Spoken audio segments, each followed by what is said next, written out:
નમસ્કાર વિદ્યાર્થી મિત્રો, કેમ છો? મજામાં? અત્યારે આપણે ધોરણ 11 એસપીસીસી વિષયમાં ચેપ્ટર નંબર 4 આવેદન પત્રમાં આપણે સમજૂતી મેળવીએ છીએ.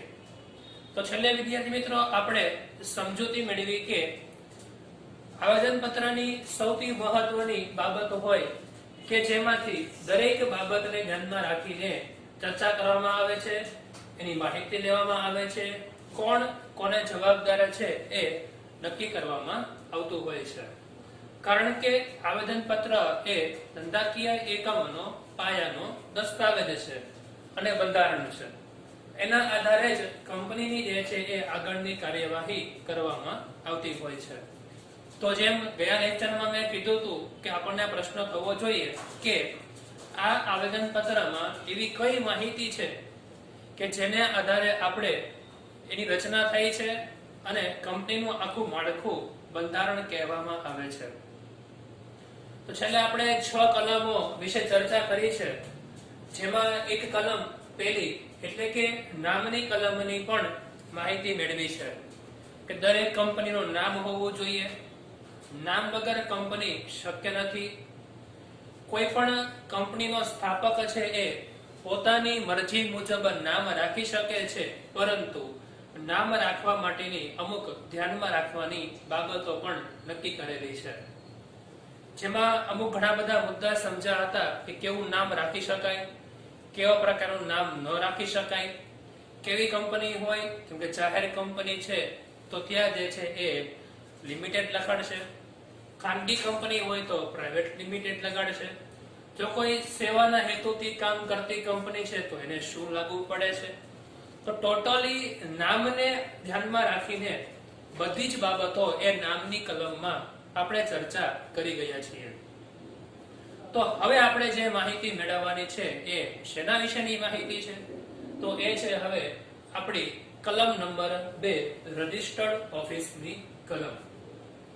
તો આ રજિસ્ટર્ડ ઓફિસ શું છે? તો પહેલી એને આપણે ચર્ચા કરી લઈએ. તો રજિસ્ટર્ડ ઓફિસ એટલે કે જ્યારે કંપનીની સ્થાપના થાય છે એ સમય દરમિયાન એમાં એની પોતાની કાયદાકીય, માળખાકીય, વહીવટી બાબતોની જે છે વ્યવસ્થા આ રજિસ્ટર્ડ ઓફિસથી કરવામાં આવે છે. પત્ર વ્યવહારથી શરૂ કરીને તમામ પ્રકારના દસ્તાવેજોની માહિતી આપણને રજિસ્ટર્ડ ઓફિસથી મળી જતી હોય છે.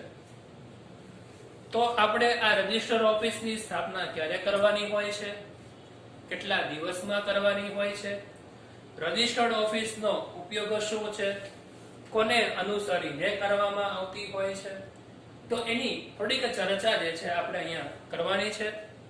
તો તમને રજિસ્ટર્ડ ઓફિસની કલમ જે છે એ 2 માર્કમાં પૂછાઈ શકે તો તમારે ખાસ આ કલમ ધ્યાનથી સમજવાની છે. તો વિદ્યાર્થી મિત્રો આપણે સ્ટાર્ટ કરીએ છીએ આપણી કલમમાં બીજા નંબરની કલમ રજિસ્ટર્ડ ઓફિસની કલમ. તો પહેલું, દરેક કંપની આવેદન પત્ર તૈયાર કરે તે કંપની રજિસ્ટર્ડ ઓફિસ ક્યાં આવેલી છે તે જણાવવું પડે છે. એટલે કે જ્યારે કોઈ પણ કંપનીની સ્થાપના થાય છે એ સમય દરમિયાન એ પોતે આવેદન પત્ર બનાવવું પડતું હોય છે અને આવેદન પત્ર બનાવ્યા પછી એ કંપનીની રજિસ્ટર્ડ ઓફિસ ક્યાં આવેલી છે એ પણ જણાવવું પડતું હોય છે. જેમ કે કોઈ મુંબઈમાં સ્થિત કંપની છે, મુંબઈમાં શરૂ કરે છે એકમ, કે ગુજરાતમાં કરે છે, કે કોઈ પણ જગ્યાએ એકમની શરૂઆત કરવામાં આવે છે તો એ એકમની શરૂઆત જે છે એ રજિસ્ટર્ડ ઓફિસની ક્યાં આવેલી છે તે સૌપ્રથમ પહેલા એને જણાવવું પડે છે. કયા શહેરમાં આવેલી છે, શું સરનામું છે, તો એના વિશેની બધી જ માહિતી એને કંપની શરૂ કરતાની સાથે જણાવી દેવું પડતું હોય છે. તો હવે આપણા માટેનો સૌથી મહત્વનો એકમાત્રનો પ્રશ્ન એટલે કે કંપનીની સ્થાપનાથી 15 દિવસમાં રજિસ્ટર્ડ ઓફિસ હોવી જોઈએ. એટલે કે ભાઈ કોઈ પણ વ્યક્તિ કંપનીની સ્થાપના કરે છે તો આજના દિવસે એને કંપનીની સ્થાપના કરી છે તો આજથી 15 દિવસ સુધીમાં કંપની રજિસ્ટર્ડ ઓફિસની રચના થઈ જવી જોઈએ. શા માટે કરવી જોઈએ? કારણ કે એક વસ્તુ આપણે સમજી શકીએ છીએ કે આ રજિસ્ટર્ડ ઓફિસમાંથી શું કરવાનું હોય, તો દરેક પ્રકારના પત્ર વ્યવહાર આ રજિસ્ટર્ડ ઓફિસમાંથી થશે. આવેદન પત્રની તમામ પ્રકારની માહિતી રજિસ્ટર્ડ ઓફિસથી મળશે. કંપનીના બધા વહીવટી કાર્ય રજિસ્ટર્ડ ઓફિસમાંથી થશે. જાહેર જનતાને કોઈ માહિતી જોતી છે રજિસ્ટર્ડ ઓફિસથી મેળવશે. શેર હોલ્ડરને કઈ માહિતી જોઈએ છે રજિસ્ટર્ડ ઓફિસથી મેળવશે. કોઈ કાયદાકીય પગલાં રજિસ્ટર્ડ ઓફિસથી નક્કી થશે. તો એક વસ્તુ વિચારો કે ભાઈ કંપની સ્થાપના થયા પછી 2-3 મહિના સુધી રજિસ્ટર્ડ ઓફિસ જ ન હોય તો શું થાય? વિચારો. બરાબર. તો બધા પ્રકારના જે કંઈ પણ નિયમો છે, રચના છે, કાર્ય છે, એ અટકી જશે, વિલંબ થશે એમાં. તો એટલા માટે કંપનીએ પોતાના વ્યવસ્થાપકીય કાર્યને સુચારુ રીતે સંચાલન કરવા માટે રજિસ્ટર્ડ ઓફિસ એને કંપનીની સ્થાપનાથી 15 દિવસની અંદર કરી દેવી જોઈએ. તો 1 માર્કનો મોસ્ટ ટાઈમથી પ્રશ્ન શું પ્રશ્ન પૂછાય કે કોઈ પણ કંપનીએ રજિસ્ટર્ડ ઓફિસની સ્થાપના ક્યારે કરવી જોઈએ? તો શું લખવાનું? 15 દિવસની અંદર એની સ્થાપના થઈ જવી જોઈએ. ઓકે, આટલું ક્લિયર બધાને? ચાલો હવે આપણે સમજીએ છીએ આપણો બીજો મુદ્દો. એ છે જે કંપનીને ઉદ્દેશીને મોકલાવેલ પત્ર વ્યવહાર અથવા નોટિસ મેળવી શકે અને સ્વીકૃતિ આપી શકે. જેમ કીધું ને કે ભાઈ આ રજિસ્ટર્ડ ઓફિસથી શું થશે, એનું કામ શું છે? તો કોઈ પણ પ્રકારની કંપની હોય, કોઈ પણ પ્રકારની સંસ્થા હોય, કોઈ પણ પ્રકારની બેંક હોય, એ બધી જ કંપની કે બેંક કે સંસ્થાઓ એ કંપનીને પત્ર વ્યવહાર રજિસ્ટર્ડ ઓફિસે જ કરશે. કોઈ પ્રકારની નોટિસ મેળવવાની હોય, આપવાની હોય તો રજિસ્ટર્ડ ઓફિસથી જ આવશે. એટલે કે મેળવી શકે છે અને સ્વીકૃતિ આપી શકે છે. જેમ કે કંપનીએ પોતાના કામ કરતા કર્મચારીઓને કોઈ નોટિસ આપી છે, રજિસ્ટર્ડ ઓફિસથી જશે. કંપનીએ કોઈ મહત્વનો કરાર કરવો છે તો રજિસ્ટર્ડ ઓફિસમાંથી નિર્ણય લેવાશે. તો ટૂંકમાં ઇન શોર્ટ આપણે કહી શકીએ છીએ કે કોઈ પણ પ્રકારના કંપની સાથેના પત્ર વ્યવહાર કરવો હોય કે નોટિસની માહિતી આપવી હોય કે મેળવવી હોય, પત્ર વ્યવહાર મોકલવો હોય કે મેળવવો હોય, તો એના માટે આપણી પાસે રજિસ્ટર્ડ ઓફિસ હોવી આવશ્યક છે. રજિસ્ટર્ડ ઓફિસ જ ન હોય તો આ પત્ર વ્યવહાર ક્યાં કરવાનો? કોઈ પ્રોપર સ્થળ તો હોવું જોઈએ ને, જેથી કરીને દરેક લોકો ત્યાંથી બધી માહિતી મેળવી શકે. તો આવી રીતે અહીંયા કંપનીના રજિસ્ટર્ડ ઓફિસનો ઉદ્દેશ આ જ છે કે પત્ર વ્યવહાર અને નોટિસ મેળવી શકાય અને સ્વીકૃતિ આપી શકાય. ત્રીજો મુદ્દો, કંપની સાથેના દરેક પત્ર વ્યવહાર રજિસ્ટર્ડ ઓફિસે મોકલવામાં આવે છે. એ પત્ર વ્યવહાર કયા સ્વરૂપના હોઈ શકે? જેમ કે કોઈ કંપની છે તો કંપનીએ કોઈ કરાર કરવા હોય, કોઈ જોડાણ કરવાનું હોય, ખરીદીને હોય, વેચાણને હોય, વ્યવસ્થાપકીય હોય, સંચાલકીય હોય, કોઈ પણ પ્રકારનો વ્યવસ્થાને આધારે નિર્ણય લેવાનો હોય, પત્ર વ્યવહાર કરવાનો હોય, તજજ્ઞ પાસેથી માહિતી લેવાની હોય, માહિતી આપવાની હોય, હરીફો સાથે કંઈક કાર્ય કરવાનું હોય, માહિતી આપવાની હોય, તો અહીંયા કંપનીના કોઈ પણ પ્રકારનો પત્ર વ્યવહાર થશે તો કે ઓનલી ફોર પત્ર વ્યવહાર રજિસ્ટર્ડ ઓફિસે જ કરવામાં આવશે. એ સિવાય કોઈ પણ સ્થળે પત્ર વ્યવહાર કરવામાં આવશે નહીં. તો આટલું ક્લિયર બધાને? ત્યારબાદ રજિસ્ટર્ડ ઓફિસના સરનામાને આધારે અદાલતની હુકુમત લાગુ પડશે. કયા અદાલતના અધિકાર ક્ષેત્રમાં આવશે તેના સ્પષ્ટતા કરવામાં આવતી હોય છે. એટલે અદાલત શું છે, જરૂર શું પડશે, અધિકાર ક્ષેત્રમાં આવવું એટલે શું? તો એક વસ્તુ આપણે સમજી જવી જોઈએ કે ભાઈ આપણી કંપની વસ્તુ મેન્યુફેક્ચરિંગ કરે છે, બજારમાં ગ્રાહકોને આપે છે, લોકો ખરીદે છે, અને જો એ સમય દરમિયાન આપણી ક્વોલિટી ક્વોન્ટિટીમાં કોઈ ફેરફાર હોય, નુકસાનવર્ધકો હોય, તો એ સમય દરમિયાન કોઈ બીજી વ્યક્તિ જે છે એ આપણી કંપનીમાં કેસ કરે કે પડકારે, તો એ કેસ જાહેર જનતાએ ક્યાં કરવાનો, કઈ અદાલતમાં કરવાનો? તો એ મુશ્કેલ વસ્તુ છે. તો અહીંયા એક બાબત સ્પષ્ટ કરે છે કે રજિસ્ટર્ડ ઓફિસના સરનામાને આધારે, કે ધારો કે ગુજરાતમાં અમદાવાદ કંપનીની જે છે એ રજિસ્ટર્ડ ઓફિસ આવેલી છે, તેનું સરનામું ક્યાંનું હોય? તો ગુજરાતનું અમદાવાદનું સરનામું હોય. તો સરનામાને આધારે કઈ અદાલતની હુકુમત લાગુ પડશે? તો કઈ આવે? તો જે ગુજરાતની જે કોઈ પણ કોર્ટ હોય, સુપ્રીમ કોર્ટ, હાઈકોર્ટ, બરાબર, એ ગુજરાતની અહીંયા લાગુ પડે. ગુજરાતમાં આવેલું દીવ અને દમણ જે કેન્દ્ર શાસિત પ્રદેશ છે, એની જે કોઈ પણ કંપની હોય તેના બધા જ નિયમો ગુજરાતની સરકારને લાગુ પડે નહીં, કારણ કે કેન્દ્ર સરકાર હસ્તગત છે, કેન્દ્ર શાસિત પ્રદેશ છે. તો એના બધા જ નિયમો દિલ્હી એટલે કે કેન્દ્ર શાસિત પ્રદેશને લાગુ પડે છે, કેન્દ્ર સરકારને અસર કરે છે. એટલે કીધું છે અહીંયા કે સરનામું જ્યાં આવેલું છે, જે વિસ્તારમાં, જે શહેરમાં કંપની આવેલી છે, તેને કઈ હુકુમત લાગુ પડશે, કયા અદાલતના અધિકાર ક્ષેત્રમાં આવશે. કે અમદાવાદમાં હોય તો ગુજરાતની જે કોઈ પણ કોર્ટ છે, બરાબર, એના અધિકાર ક્ષેત્રમાં આવે. ગુજરાતના દીવ દમણમાં હોય તો કેન્દ્ર શાસિતને ધ્યાનમાં રાખીને જે કોઈ પણ લાગુ પડતી હોય તો ત્યાં આવશે. તો આ બધી જ વસ્તુ ખૂબ જ મહત્વની છે.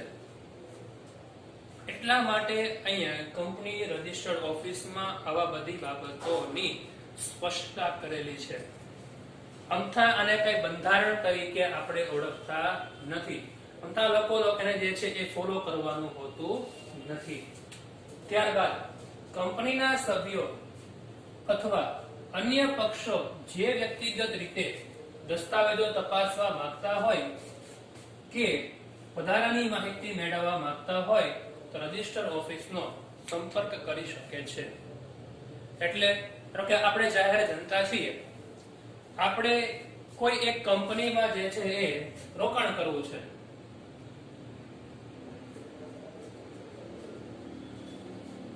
તો એ કંપનીમાં રોકાણ કરવા માટે આપણે કંપનીની હિસ્ટ્રી જોઈએ. કેટલી મૂડી છે, કયા હેતુથી કામ કરે છે, કયા પ્રકારનો વ્યવસાય કરે છે, તો આ બધી જ માહિતી આપણને ક્યાંથી મળશે? તો આ બધી જ માહિતી આપણને કંપની રજિસ્ટર્ડ ઓફિસથી જ મળશે.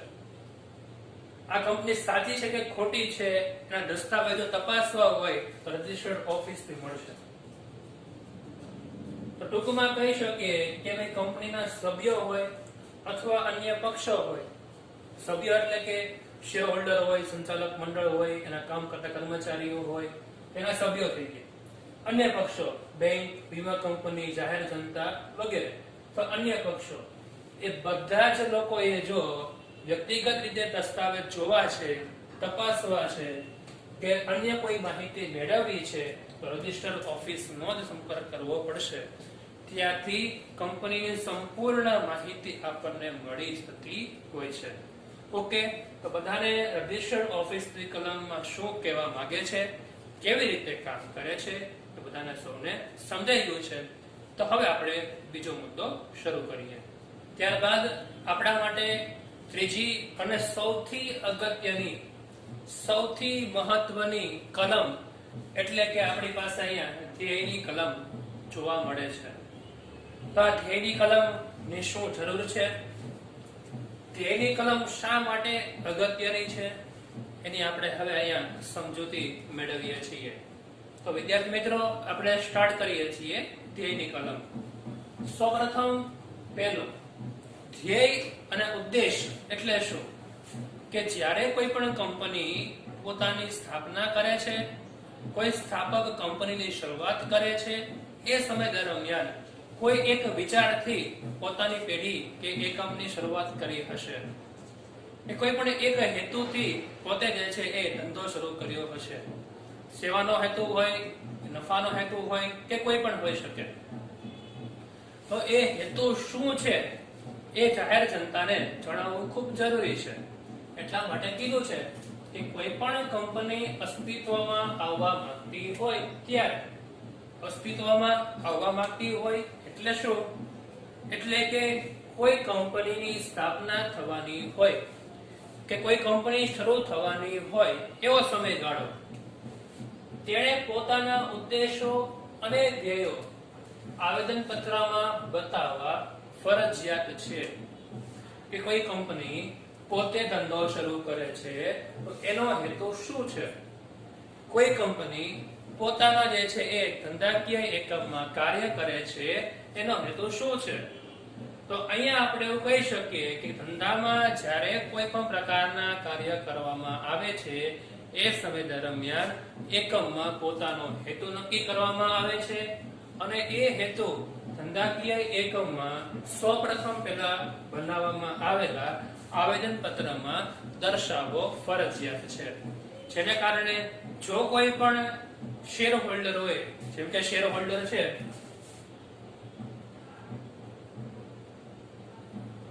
એને કોઈ કંપનીના શેર ખરીદવા છે, તો એ શેર જે છે એ ક્યારે ખરીદશે? આપણે બીજા વ્યક્તિ કંપનીમાં શું ક્યારે રોકાણ કરશું? કે જ્યારે એમાં આપણો કોઈ જે છે એ લાભ હોય, નફો થવાનો હોય ત્યારે. એટલે કે કોઈ શેર હોલ્ડર જે છે એ કંપનીના શેર ખરીદવા માટે એ કંપનીના જે છે જે હેતુ નક્કી કરેલા છે એ તપાસ કરશે કે ભાઈ આ કંપનીની રચના શા માટે થયેલી છે, કંપની કેટલા વર્ષ માટે કામ કરવાની છે, કયા પ્રકારનું એકમ ઉત્પાદન કરે છે, કેટલા વિસ્તારમાં વહેંચાયેલી છે, રજિસ્ટર ઓફિસ ક્યાં આવેલી છે. આ બધી જ તપાસ કર્યા પછી જ શેર હોલ્ડર જે છે એ શેર ખરીદે છે. એટલા માટે કીધું છે કે જ્યારે કંપની અસ્તિત્વમાં આવવાની હોય એ સમય દરમિયાન પોતાના ઉદ્દેશો, પોતાના ધ્યેયો આવેદન પત્રમાં બતાવવા ફરજિયાત છે. એટલા માટે કહી શકીએ કે સંપૂર્ણ આવેદન પત્રમાં ધ્યેયની કલમ ખૂબ જ અગત્યની કલમ છે. 1 માર્કનો પ્રશ્ન, મોસ્ટ આઈએમપી, કે આવેદન પત્રની 6 કલમમાંથી કઈ કલમ સૌથી મહત્વની છે? તો શું જવાબ લખવાનો? ધ્યેયની કલમ. ઓકે, અહીંયા આપણે 1 માર્કનો સરસ મજાનો પ્રશ્ન જે છે એ સમજીએ છીએ. તો હવે આપણે પછીના મુદ્દાની ચર્ચા કરીએ. કંપનીના સ્થાપકો કયા ધ્યેયો રાખવા નક્કી કરવા માટે સ્વતંત્ર છે. આપણી કંપની હોય તો આપણને ખબર હોય, આપણને ધ્યાનમાં હોય કે ભાઈ આપણે કેવી રીતે કંપનીનું સંચાલન કરવાનું છે, આપણે શા માટે કંપનીની સ્થાપના કરી છે, આપણી કંપનીના હેતુ શું છે, આપણો ધ્યેય શું છે, એ બધી જ બાબત પોતે નક્કી કરવા માટે સ્વતંત્ર છે. એમાં કોઈ પ્રકારે જે છે એ બંધન જોવા મળતું નથી. એ પોતે જાતે નિર્ણય લઈ શકે છે કે મારે વ્યવસ્થા કેમ કરવાની છે.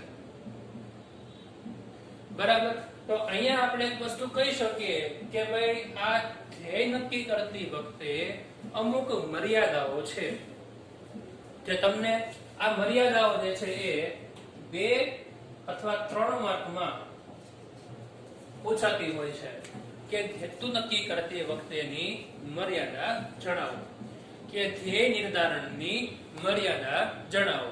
તો 2 માર્કમાં 3 મર્યાદા તમારે લખવાની રહેશે. તો આપણે આ મર્યાદા શું છે એ સમજવું જરૂરી છે. તો પહેલું, કંપની ધારાની જોગવાઈની વિરુદ્ધ કોઈ પ્રકારનો ધ્યેય હોઈ શકે નહીં. કંપની ધારા 2013, બરાબર, કે જે નક્કી થયેલો છે એ મુજબ જે કોઈ પણ એના નિયમો છે, જે કોઈ પણ એનું બંધારણ છે એ મુજબ જ આપણે જે છે એની સ્થાપના કરવાની છે. એ મુજબનો ધ્યેય હોવો જોઈએ. એની વિરુદ્ધનો કોઈ ધ્યેય હોઈ શકે નહીં. પહેલો મુદ્દો યાદ રાખવાનો, કંપની ધારાની જોગવાઈની વિરુદ્ધનો કોઈ પ્રકારનો ધ્યેય નક્કી કરવાનો નથી. ત્યારબાદ કંપનીનો ધ્યેય જાહેર નીતિ અથવા બંધારણની વિરુદ્ધનો હોવો જોઈએ નહીં.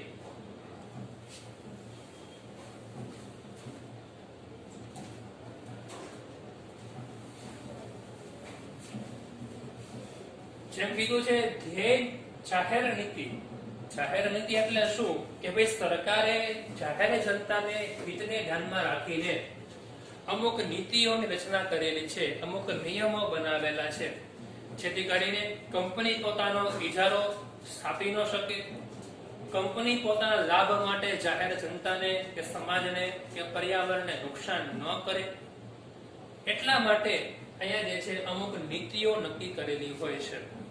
અને ભારતનું બંધારણ છે, આપણને ખબર છે, હમણાં જ થોડા દિવસો પહેલા 26 નવેમ્બરના દિવસે આપણો બંધારણ દિવસ ગયો, કે જેમાં આદરણીય એવા આપણા આંબેડકર સાહેબશ્રીએ, ડોક્ટર આંબેડકર સાહેબશ્રીએ બંધારણની રચના અને ખૂબ મહત્વનો ફાળો પણ આપેલો છે. તો એ બંધારણ શું છે આપણું? તો ભાઈ એક બંધારણ આપણો પાયો છે, આપણું અર્થતંત્રનો જે છે મહત્વનો પાયો છે. તો એની વિરુદ્ધ ક્યારે હોઈ શકે નહીં કે જેને કારણે બંધારણને નુકસાન થાય, એવા પ્રકારની ક્યારેય પણ બાબત ધ્યાનમાં રાખવાની હોય છે. કંપનીનું ધ્યેય નીતિ અથવા ભારતના બંધારણની વિરુદ્ધ ન હોઈ શકે, જેથી કરીને ભારતના સાર્વભૌમત્વ અને અખંડિતતાને નુકસાન થાય. ઓકે, ત્યારબાદ ધ્યેય સામાન્ય કાયદા વિરુદ્ધ હોવું જોઈએ નહીં. સામાન્ય કાયદો એટલે કે શું? જેમ કે પોલીસનો કાયદો હોય, વકીલનો કાયદો હોય, કે સામાન્ય જે જનરલ નિયમો છે કે ગુનાહિત પ્રવૃત્તિઓ છે, એમાં સમાવેશ ન થવો જોઈએ. જે સામાન્ય કાયદાઓ છે એનું પાલન થતું જવું જોઈએ. જેમ કે પર્યાવરણ નુકસાન થતા હોય એના ઘણા બધા કાયદા છે, એનું પાલન કરવાનું છે. પાણીને ધ્યાનમાં રાખીને દૂષિત કરતા હોય એના ઘણા બધા કાયદા છે. બજારમાં જે કોઈ પણ વસ્તુ ક્વોલિટી ક્વોન્ટિટી હોય છે એના અમુક નિશ્ચિત ક્રાઇટેરિયા છે. એ સામાન્ય કાયદા થઈ ગયા બધા. ટેક્સ નો છે, વેરાનો છે, જીએસટી નો છે, બરાબર, એ અમુક કાયદાઓ છે. તો એ જે સામાન્ય કાયદાઓ છે, બરાબર, એની વિરુદ્ધમાં પણ ક્યારેય ધ્યેય હોવું જોઈએ નહીં.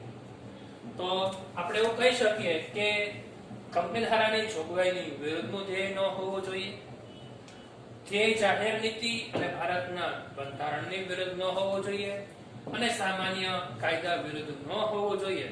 આ ત્રણ ધ્યેયની મર્યાદાઓ છે આપણે યાદ રાખવાની છે. 2 અને 3 માર્કમાં આપણને પૂછાતું હોય છે. ઓકે વિદ્યાર્થી મિત્રો, આપ સૌને આ 2 મુદ્દા જે છે આજના લેક્ચરના સમજાઈ ગયા હશે. પહેલું જે આપણે સમજી ગયા નામની કલમ, આ લેક્ચરમાં સમજ્યા. બીજું રજિસ્ટ્રેશન ઓફિસની કલમ, અને ત્રીજું ધ્યેયની કલમ. તો આજના સમજેલા 2 મુદ્દા તમારે હોમવર્કમાં લખવાના છે. તમને પેજ નંબર 98 ઉપર પણ આપેલા છે. Okay, thank you very much. જય હિન્દ, જય ભારત.